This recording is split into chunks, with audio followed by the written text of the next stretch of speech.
We get asked all the time about our best advice for going full-time in an RV. But guess what? This time, we asked you guys.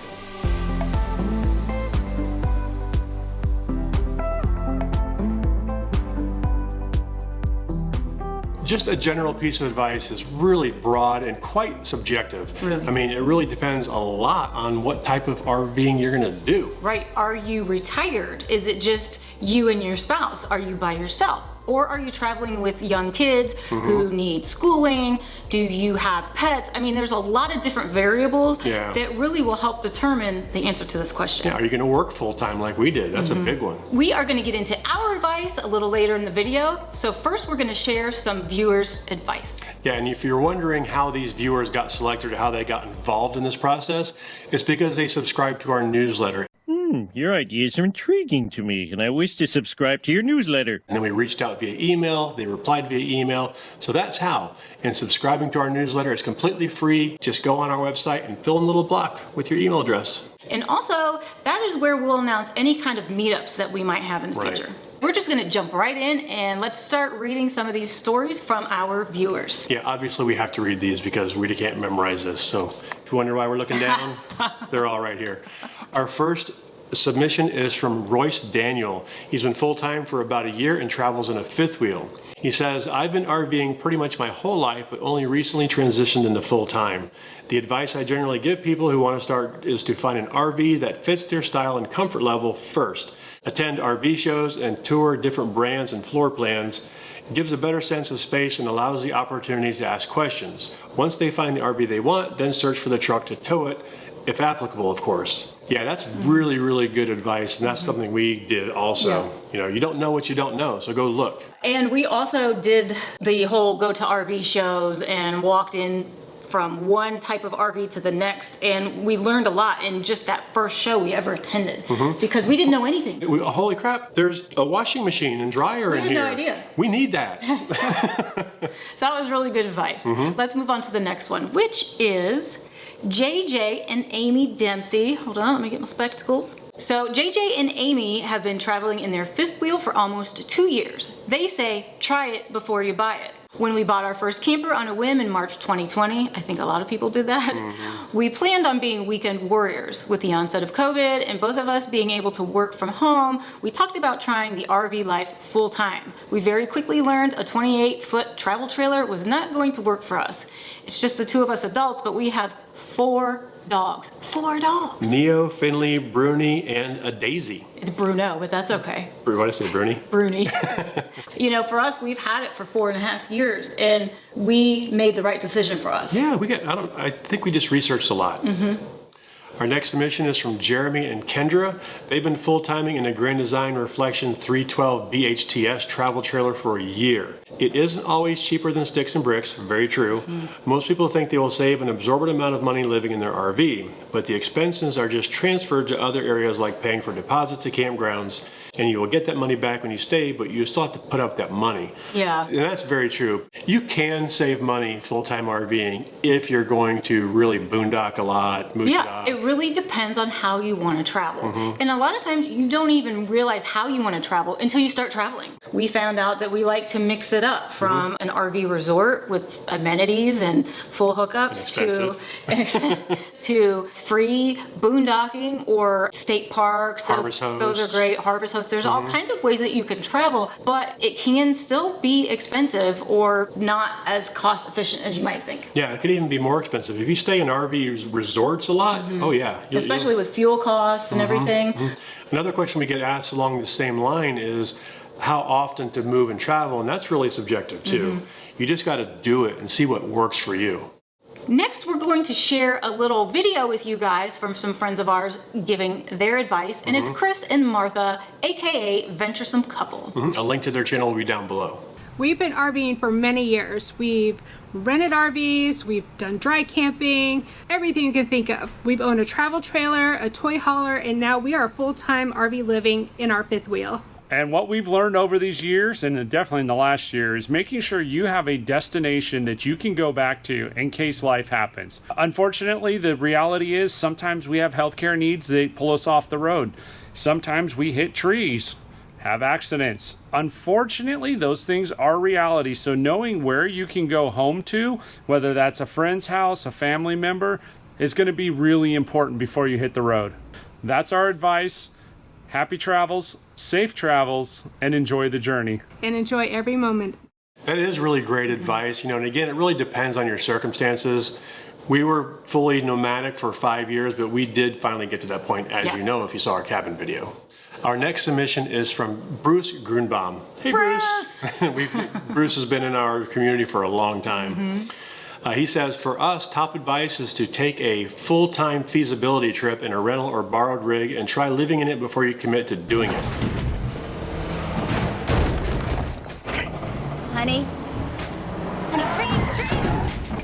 We did that 2 years ago and realized that we're going to need a home base. So very similar to the last advice. We don't have a lot of family in the US. He is from Canada. We were considering this as we were at the height of the pandemic, and our daughter fell pregnant with our granddaughter as we were considering it. The consequence of this was that we also needed to change how we were thinking about the rig we were going to purchase, and it took us 2 years to finally get there. Full-time may not be for everyone, but lots of timers are pretty much full-time when they go on the road, and it's just as rewarding. Lots of timers, that's Lots good. of timers. I like that. I like that term. Yeah. We did not try it before we bought it. We did not. Our very first night in an RV ever was when we were living in one full-time. Yep. So we just jumped, man. Next up, we have a video from our friend Corey from Wandering Weekends. Hey, Chad and Tara. Hey, Changing Lanes Nation. Thank you for having me. One piece of advice I would give RVers. It seems very simple, but based on comments that we get and we see a lot on groups, etc., I would say just read your owner's manual. I know that seems ridiculously simple, and maybe it is, but I think sometimes people just don't think about it. People don't even realize the rig comes with an owner's manual. Especially if you buy new, it should have some type of owner's manual. It should have manuals for all of your appliances even. And you're going to get tons of opinions on social media. So go to your owner's manual first, go to your manufacturer second, and if all of that's hazy, maybe then come to social media. But yeah, that would be my piece of advice. Read your owner's manual. Who would have thought? That is great advice, Corey. In the military, we call that RTFM. I'll leave it up to you to figure out what that stands for. Read the freaking manual. Manual. Yeah. Very good point, Corey. Thank you. So this one is from Tim Nehou. I'm sorry if I butchered the name. He says he's been full-time for 11 months and had never towed anything, and that they have a Grand Design Solitude fifth wheel. The biggest thing I've learned is don't trust the GPS lady and be extra cautious on right turns. On the 20th of June, she said, turn right. Narrow street with a culvert hidden by tumbleweeds. Got stuck, took out a post, cost $400 to be winched out. Nightmare. $400 winch. Yeah. It depends on your GPS too, I think. It does. I don't know. He didn't say what kind of GPS. Right. If you've got an RV GPS, I trust the lady in the box, except when she just pops up and randomly talks to us. Yeah. Proceed 2 miles on Route 9. I can't have this conversation with you guys because of her. I muted her. All of this, it wouldn't be. One moment. Oh, sorry, I'm still. But there have been occasions, even with our RV GPS, that it gets a little glitchy once in a while. Yeah. And if something doesn't seem right, like on the upcoming turns or whatever, maybe have your co-pilot check it out. So I will have another app running that's different from our GPS, just to make sure, that we're on the same page. Yeah, have more than one. Have a backup for sure. We run our Garmin RV 890 GPS, which has been fantastic, but we do also run the RV Life app, like she says, as a backup, just in case it gives us something weird we want to verify it. Yeah. Our next submission is from Rob and Michelle, who are from the YouTube channel Our Life Whirlwind. The number one advice I can give to someone is manage your expectations. Oh, that's the truth. There's a little there's a little comparison from a 2,500 square foot house to a less than 400 square foot RV. I think if people learn to manage their expectations, it will alleviate a lot of the headaches, problems, doubts, and frustrations. For example, I've seen posts on social media groups wondering why their RV shelves don't hold their glassware plates and bowls like their home did. People say all the time, your home goes through an earthquake every time you travel, and now you understand Stand by. Properly managed expectation would have told this individual that RV shelves are not robust enough to handle the weight of glassware bouncing down the road. That's just one example I could give. I mean, that's a good example, but that kind of goes back to plan and do your research and all of that. For us, I think our expectations were pretty realistic because we did a lot of research ahead of time. The expectation that nothing will break is a bad expectation. Is she in her bed? Oh, I wonder if they could. She's like invisible down there. Yeah, she is invisible. Do you see her down there? No. In her fuzzy little bed? We'll show you guys later. Yeah, she has a bed that she just vanishes in. It's amazing. Yeah. Okay, next up, we're gonna cut to another video from our friends, Nathan and Marissa of Less Junk, More Journey. I'm sure a lot of you already know who they are, but they have some great advice. I'm Nathan. I'm Marissa. With Less Junk, More Journey. We are in our 8th year of full-time RVing, which is just mind-blowing. We currently live in a 2021 Grand Design Solitude 378 MBS. Our one piece of advice for anybody looking to get into full-time RV living would be to get to 95% and leap. And what we mean by that is don't wait for everything to be 100% perfect. Don't wait for the perfect RV, perfect time, perfect place, the perfect plan. Have a plan, get to the 95%, but then be ready to make a leap. That last 5% is terrifying, I think would be the right word. I still remember how scary that is, but I promise you there is so much reward on the other side of overcoming fear. We would rather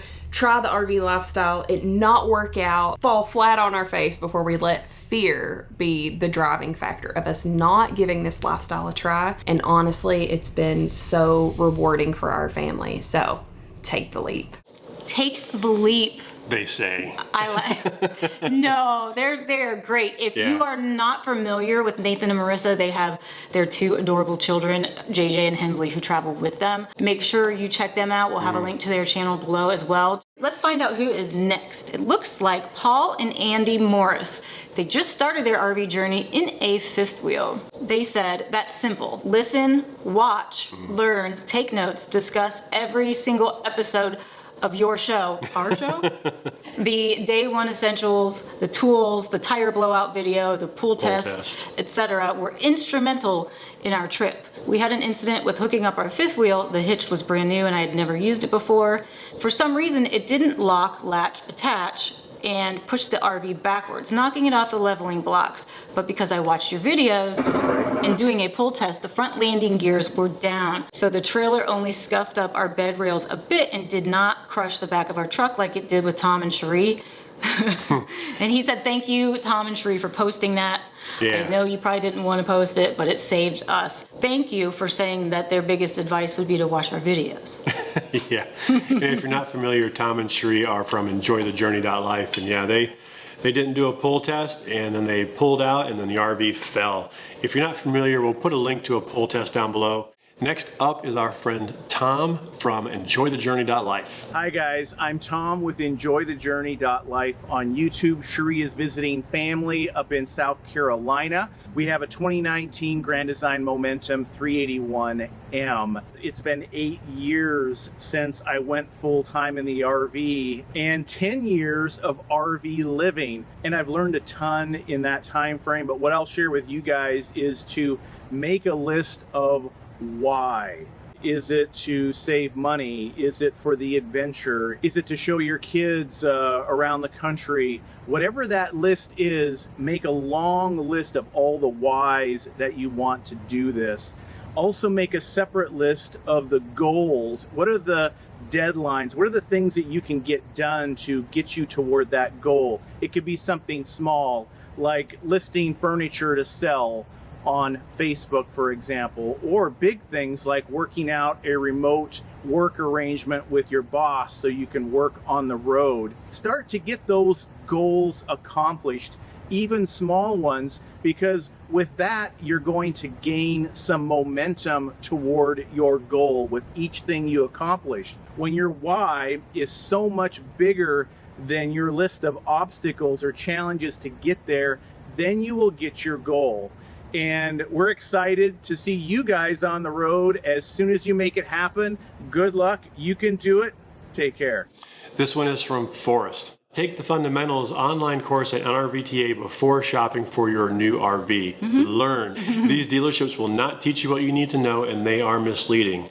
We parked our Momentum in the lot next to our house, and I lived out of it for 3 months to learn about it. And of course, we watched all the Changing Lanes videos. Again, that's just great advice all around. We did not pay people to say that. No. But yeah, that's actually a really good point. I hadn't really thought of that. I've thought about it, for RV owners, but that's a really good idea. If you haven't bought one yet and you take that Fundamentals course, which is completely online, you can go and take it if you want to, which is awesome. Which is a great experience. Yeah, but if you take that course, you will learn so much, and then you'll go back and look at RVs with new eyes. Yeah, that's a great idea. Good job, Forrest. All right, next up is Matt and Christy Lopez. They have been full-time for a little over a year in a Momentum 397TH. Full timing made sense to us because I am an active duty Army and the constant moving was a hassle. Now we just take our home to our next duty station. My biggest advice is to do your research and walk through as many rigs as you can to see what best fits your needs. First of all, thank you so much for your service. I'm not sure if it was Matt or Christy or both who are in the Army, but thank you both. I think that we've heard this already, that, doing your research really pays off. Look who's next. The Hanks. Here we go. Be ready to be entertained. What's up, y'all? Howdy there. We have some advice to share with you, but first let's tell you how long we've been full-timing for. 5 years. Wow. And you know what? We've only been married for 4, so yeah, there's a little bit of a discrepancy there. We've learned a lot, however, and we want to share it with you. We full-time in a Grand Design Solitude fifth wheel, and we love it. What?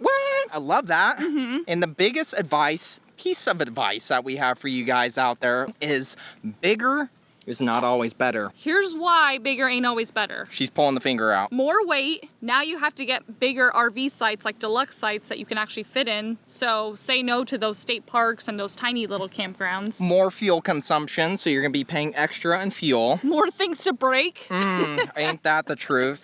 And not a lot of maneuverability. We just ran into a scenario recently where glad we aren't bigger than what we are. So don't sweat it if you can't get the big monster RV that you're dreaming of before you hit the road. Just go do it. It's all good, and we'll see you guys out here. Again, it's subjective. It depends on your needs. So if you have a family of 4, you probably need a little bit more space. They made a comment that they can't really get into state parks, but we've gotten into so many. Yeah, if I had to take a guess, I would say maybe 50%. Oh, I think we've gotten into more than that. Because we look for them, but I think when we're looking, if we click the big rig access in Trip Wizard, probably about half of them disappear. For state parks? For state parks, yeah. And we knew going into it that national parks weren't going to be something we could get into with our RV, and we were okay with it because for us, the space was more important because we needed everything. We needed to work out of there and live out of there, and we like to be comfortable.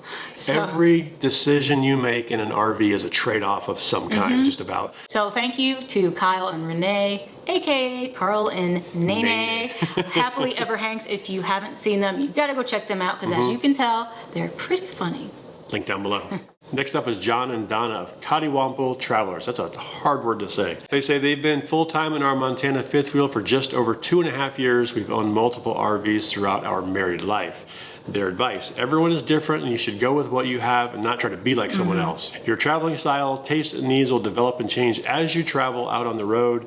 Be flexible. Some things that you thought were important turn out to be not so much, and other things that you didn't think of or thought were small turn out to be a big deal.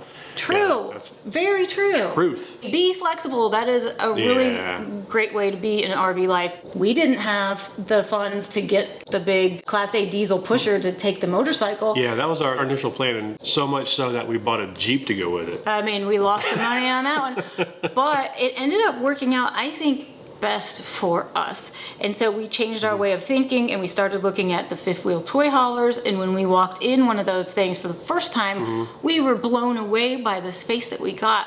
And so for us, managing our expectations of what we thought we would want and be able to do, it wasn't going to happen as fast as we wanted. So we decided to switch gears, and I'm glad that we did. So that's a great point. Let's see what Tommy and Becky Lance have to say. They have been full-time for 2 years in a 2020 Montana fifth wheel. A lot of fifth wheels in this group. The best advice I can give is if selling the home, start early on downsizing. Yeah. Don't try to do it all in a couple months. Facebook Marketplace is a great tool to sell bigger items. If you are planning to finance your new home, try to purchase before selling the home because it makes it easier to get financing. It can be difficult if they think you are homeless. And that's true. That is very true. What we did, because it was kind of a trial thing, was rent our house for the first year. Luckily, we rented it to somebody who was going to purchase it after a year, and they did. Start early in the downsizing because it is a huge, huge task. Yeah, your guest rooms, things that you don't need that right now, like to sleep on. Keep a bed, keep a TV, sell everything else. Next up is Tim Helmer. Travels about half the year in a 2019 Grand Design Solitude fifth wheel 385 GK.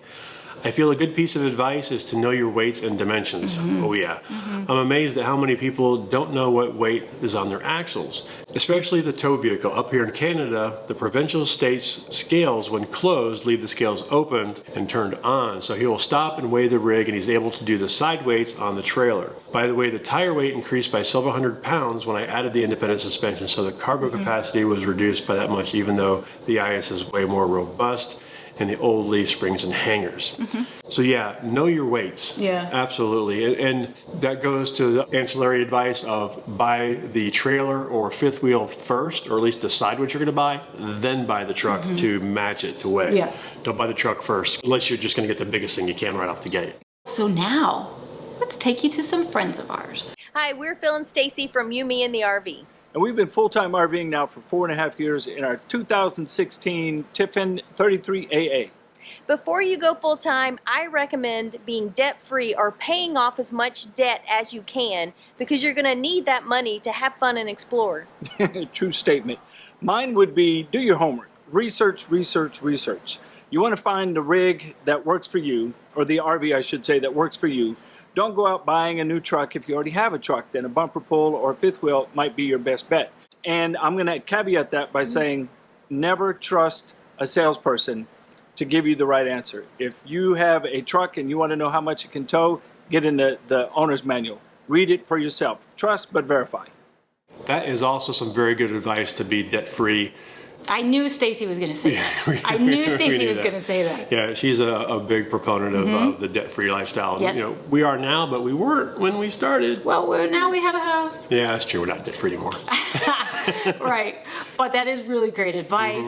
Next up is Amy Henderson from Seize the Daydream. They have been full-time for 3 years and 9 months in a Class A diesel. Her advice is to start slow. I see a lot of people getting burned out quickly and quitting. I can't imagine how that feels. So, yeah, I wonder if she's talking about like moving too fast or... Well, probably. I mean, it took us 4 years probably to really start feeling a little bit burnout. But a lot of our burnout really wasn't from RV life. It was from the combo RV life and having the YouTube channel. And it was just, it's always constant. And that's why we got burnout. I think if it was just the RV lifestyle and we were retired and we didn't have all of the commitments and stuff with the channel. Retirement sounds like fun. Nice, doesn't it? Yeah. We learned early on that when we go to a location, there's always going to be things that were on our list to do that we didn't do. Every time. Don't be disappointed. Keep them on your list and go back. Next up is Jason and Jennifer. I know Jason Beatty, he's a fellow CVMA member. No Sticks, No Bricks. They've been 13 months in a 2021 Momentum 397TH. Good choice, guys. Their advice is start downsizing early, at least a year out. You'll most likely find the closer you get to living full time, the more you can live without. If you can avoid getting a storage unit, even better, more money for fun. Ooh, more money for fun. I like that. We ended up getting a very small, probably the smallest storage unit that you could get. 5x5. And but it's packed. It's packed full, but that's okay. Everything else we got rid of, so we just kept the special stuff. Okay. Next up, Kevin and Diane Beeman. They were close to being full-time and had purchased a 28-foot fifth wheel. Their top advice, be sure to know what you really want.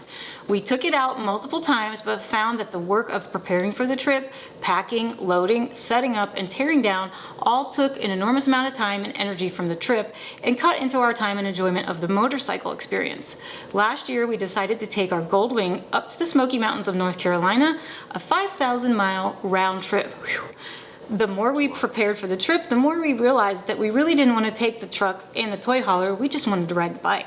After that trip, my wife decided that she wanted to ride a trike of her own. Very cool. I purchased one for her immediately. She fell in love with riding her own bike. In April of this year, we took another very long trip to Key West, another one of our favorites. We realized our true passion was motorcycle touring, not RV touring. I don't regret buying the toy hauler at all. It helped us focus on what we truly wanted, how we wanted to travel. We are so very thankful to you, Chad and Tara, for inspiring us. You are the very first travel RV channel that we found. Without your inspiration, my wife would not know she truly loved riding her own bike, and we would not have discovered our true travel passion. I got chills. I do. Sometimes your mistakes are the best learning lessons. Yeah, that's so great that they figured out what they really wanted to do, and it wasn't RVing. Yeah, sometimes it's not RVing, and that's totally fine. Yeah, and just that's get a cool out there story. and do stuff. All right, next guys, we're gonna take you to our friends Corey and Jessie with Finding Our Someday. Hey guys, we're Corey and Jessie from Finding Our Someday, and we've been on the road for 4.5 years with our teenage daughters in our 2018 Grand Design Reflection 285 BHTS that we recently renovated. And we drive a 2015 GMC Sierra with the Duramax engine.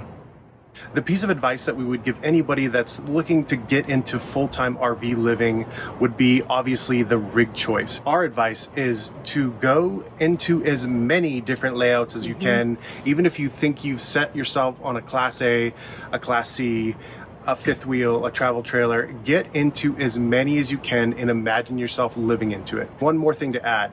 Don't think that you have to have everything in your house in your RV as well. So there's a good chance that you're thinking you need to be bigger than you actually need to be. For one thing, depending on how you travel, and that's going to be up to you, the bigger you are, the harder it is to move around. The less you're going to move around, the harder it is to get into places. So if your idea is to adventure, then you're going to want something smaller, something that can get into the national and state parks, and you can zip around a lot easier. So one of the best ways that we recommend to be able to see as many of those RVs as possible is to go to an RV show. It's a great way for you to be able to go into different RVs from different manufacturers and then be able to go back and compare if you need to. It's one of the reasons why we chose our Reflection, and one of the reasons why we chose a travel trailer, because we were able to go and see all those different kinds and realize that that was the best one for us. And even if you get set on just one layout and that's the one for you, make sure you go into other manufacturers' version of that same layout and just see if it might be a little bit different for you. We wish you all the best as you plan on hitting the road. So as you can see, there's a lot of advice that is shared by quite a few people. The overlying theme, I think, is to research and study. What's yours? To research and study. We gave ourselves a year, just an arbitrary number. We thought a year sounded good, and we nailed it. But during that year, we just absorbed everything we could. My advice is very similar to the being flexible part, but this goes more for when you're looking for your first RV. Be open to looking at different things, because we were so focused on just a Class A diesel pusher for the first 6 months that it closed us off to any other possibility. And then when we realized that financially it wasn't going to be feasible for us for another year or so, and it was a priority to just get on the road, then we started looking at other RVs. So I think be open, be flexible, and if your priority is to get out there on the road, then get into what you can get into. But I also say to get an RV inspector to check out your RV before you buy it. Even if it's new, it's still a good investment to get an RV inspector to still go through every little detail and do that before you sign the papers. Yeah, because then you can have the dealership take care of anything that they found. It's worth the money, hands down. We got so many submissions from you all that we have a lot more to go. And we don't want to make this an hour-long video. So we're going to do this in 2 parts. So that wraps up our first installment of viewer advice for new RV owners. And we hope to get part 2 out to you soon. Yeah, this is all good stuff. We don't want to leave anything out.